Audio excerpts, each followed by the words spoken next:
Welcome back, folks. Today we're going to be reloading some 308 Winchester cases with our Lee Classic loader.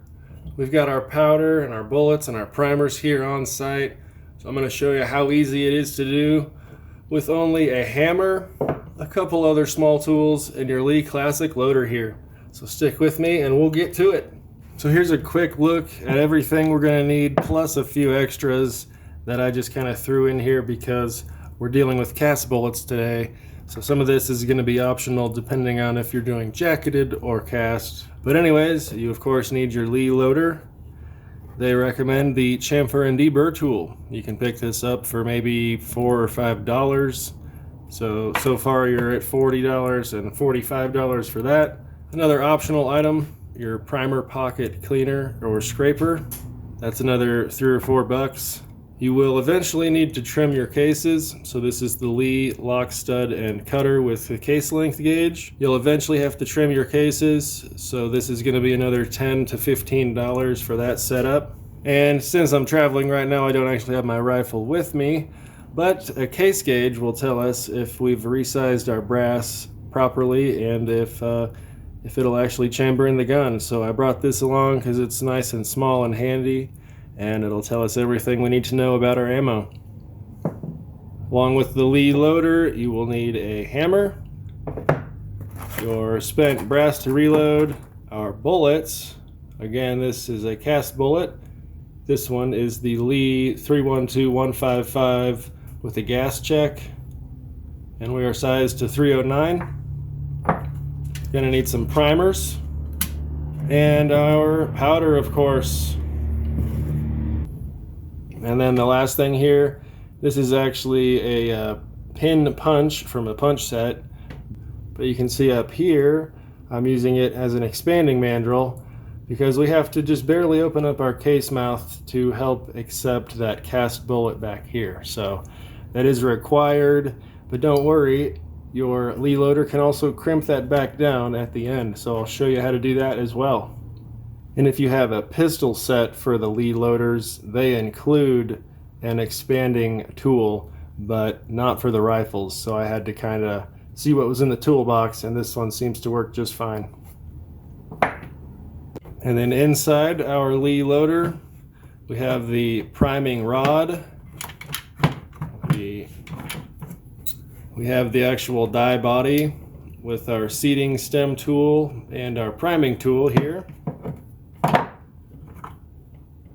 And this is more or less your shell holder. You put it in there while you're depriming. The dead primer falls through, and you put it on there to eject the case from the sizing die as well. You will need a scoop. This is not the one that came with this set. This is one that will work with my specific powder. So maybe you should pick up a set of the Lee dippers. That's a great addition to your reloading bench as well. And they come with a nice chart to tell you all of your measures to weight ratio as far as your charge per powder. So those are pretty handy. And you can see I've got my load right here. The 1.6 cc scooper gives me roughly 20.8 grains of 4227, which is way on the safe side with this load and this bullet. So we have nothing to worry about there. And lastly, in the Lee loader kit is your depriming tool, simply used for depriming your cases. So we got a couple knocked out so far. We are using Lake City twice fired brass now. Pretty simple process. First step is depriming. Depriming rod. We'll call this our shell holder. Quick little smack. There's our spent primer. An optional step, cleaning your primer pocket. Never hurts to clean out your holes, you know. There's always a little bit of gunk down there. No big deal either way. Now we need to size. So we'll take the die body, stick it in yonder way, and then we whack on it.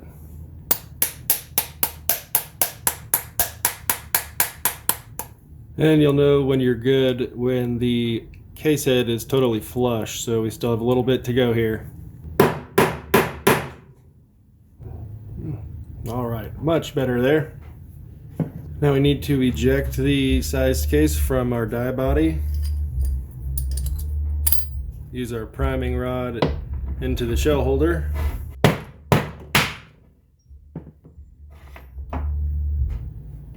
Now we are neck sized and it should pass our gauge. Perfect, headspace is good. Now we'll check our trim length. That's where our shell holder, lock stud, cutter, and length gauge come in. There we go, gotta get her in there.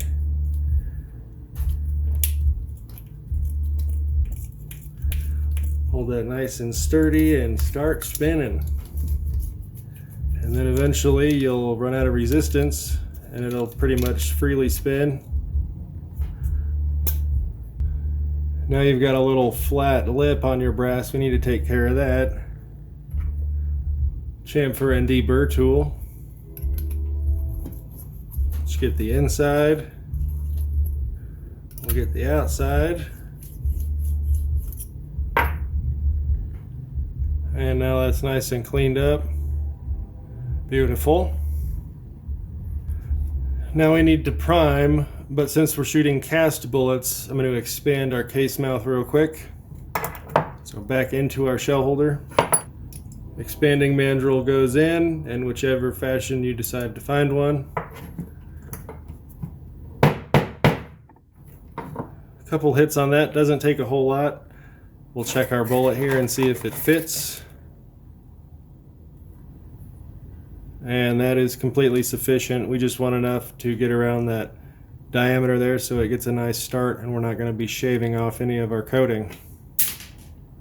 Now we can prime. That'll go back into your die body. And now we need our priming tool and seating stem and a primer. These are just mixed primers from pulled ammo. So I think they're Winchesters and Federals. I think that's a Winchester large rifle. I don't know. And then we just set this right on top. And our priming rod and ejection rod down inside. You'll feel the primer get started there and then just a few whacks.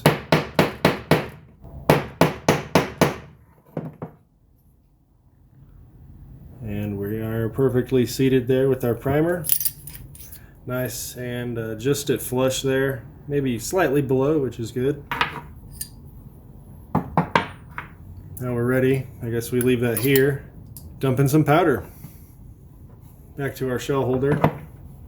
Here we've got our 4227. I just cut an old powder jug in half.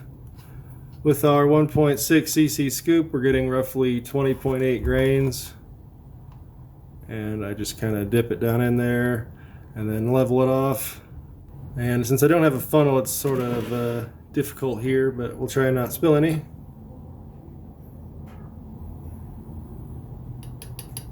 Perfect. Make sure all that went in there. Drop our bullet. It falls right through, even though it is a 309 diameter, no worries there. Let's get our powder out of the way. Now we just need to seat our bullet. We have our seating stem on our priming tool there. That goes right inside. And with a few hits, it'll level out. It's pretty easy to adjust your depth. There's just a little stop wheel here. You can spin that up or down to adjust. We'll see if we're dialed in.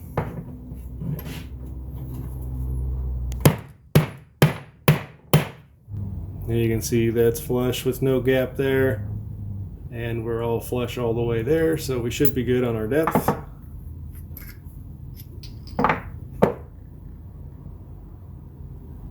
And that's perfect. That's just right on that top groove where I wanted it. And it might pass the gauge, but we're still going to crimp it here in a second. Okay, perfect. See, we're still expanded, so we have to crimp.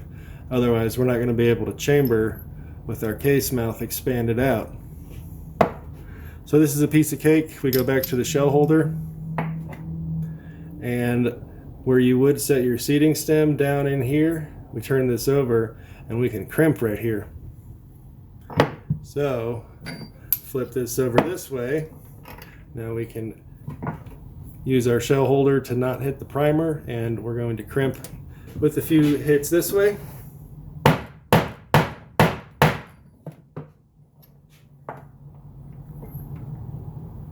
And that feels better. Let's test the gauge. Perfect. What's up? Give it a nice shake test. We've got our 20 grains in there.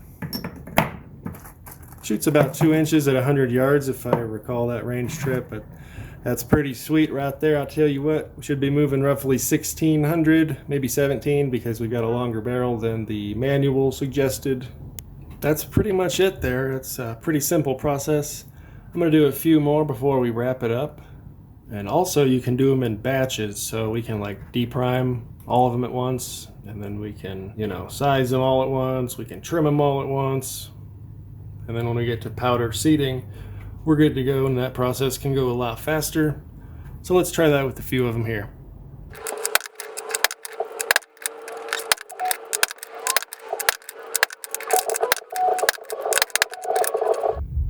And so that only took about a minute or two to deprime all these.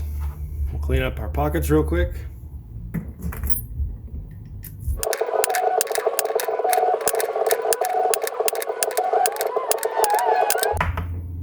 And again, this step is totally unnecessary, but we're already here and that only took another 30 seconds. No big deal, and it helps with uniformity, I guess, if you're into that. We're done with him, we'll set him aside. We're also done with our decapping rod, we'll put him back. So now we have to size all of these. So the sizing process is probably the most laborious out of all of them. And it's noisy, we're just banging the whole time, but not a big deal, it doesn't take that long. You can pretty much do it in your hand, but it does work better if you have something solid to rest it on.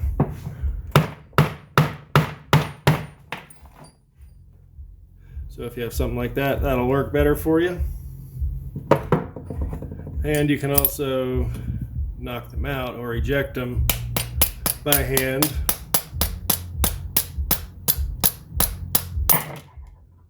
But they're liable to go flying across your bench, knocking your stuff around. So recommended to use the base, or shell holder rather. So we knock these out with the sizer, and then we'll come back for trimming. Alright, I've got these next 6 sized up here, and they all pass our gauge. Now it's time to trim them all. Make sure we're at length. While we're still attached, remember the chamfer and deburr. Piece of cake, look how nice them look. Okay, everything is trimmed, chamfer, deburred. Now we're going to expand our mouths once again because we're casting. So, shell holder, expanding mandrel, aka this is a 1/4 inch. Doesn't take much, we're just barely opening that up.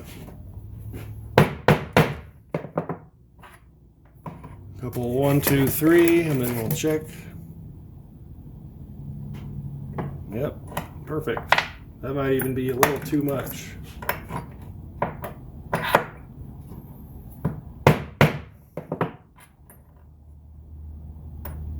Onesie twosie works.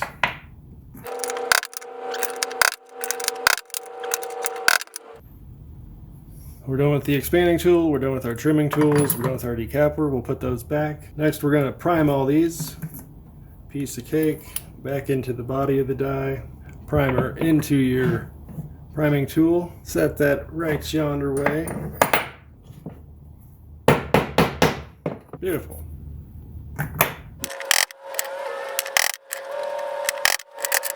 Okay, that's all those nice primed and fresh.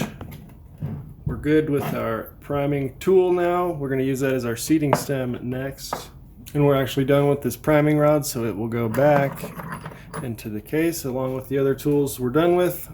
All we need now is our shell holder, seating stem, and our die body, and our hammer. So once again, case into the die body, into the shell holder. Powder, one nice level scoop.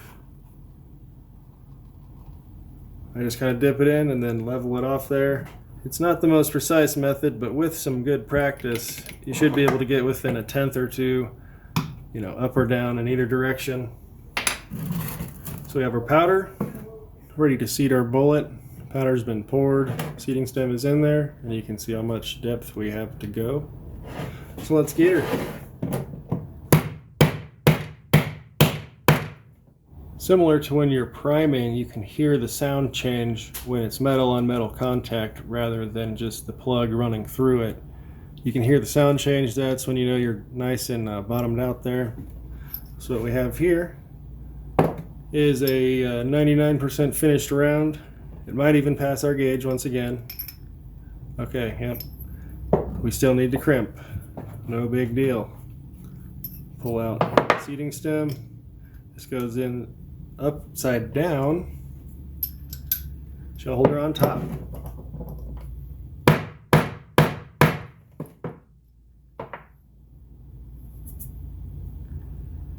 Couple decent whacks there, and just like magic, we're crimped properly. Good to go. And now we're all primed and ready to go as far as brass prep. But say I don't want to load all these just yet, I can leave them right here and ready for powder and all that, ready to go. So that's where we're going to leave it. We got our 5 rounds done. We're going to take these out to the range and see how they group. After that, we can go through our different powder measures and see what kind of different velocities and charge weights we can get, because I'm looking at data and all the cast manuals have 4227 ranging from 20-ish all the way up to 30 some grains of powder, and a 308 for the grain weight bullet in this class. So plenty of wiggle room there, and we're right at the starting charge. So I'm pretty sure with some different dippers we could have a couple different loads for this bullet here. But we're going to test these first, see how those work. But as you can see, that was a piece of cake. Didn't take hardly any time, and since all of our brass is prepped and ready to go, next time I want to load, all I got to do, pour my powder, seat my bullet, and good to go. Well, awesome folks, there we go. Using the Lee loader to reload some 308 Winchester here with our cast Lee 312155 size down to 309, and we're gas checked as well, 4227 with the powder measure dipper. I'm quite pleased with our results. Now if we can just take them out to the range and try those out, see how they group for us. Anyways, if you enjoy this sort of content, make sure to like the video, subscribe to the channel if you're not already. You can support us over on patreon.com/dummyround. Thanks for hanging out, guys. We'll see you in the next video. Have a good one.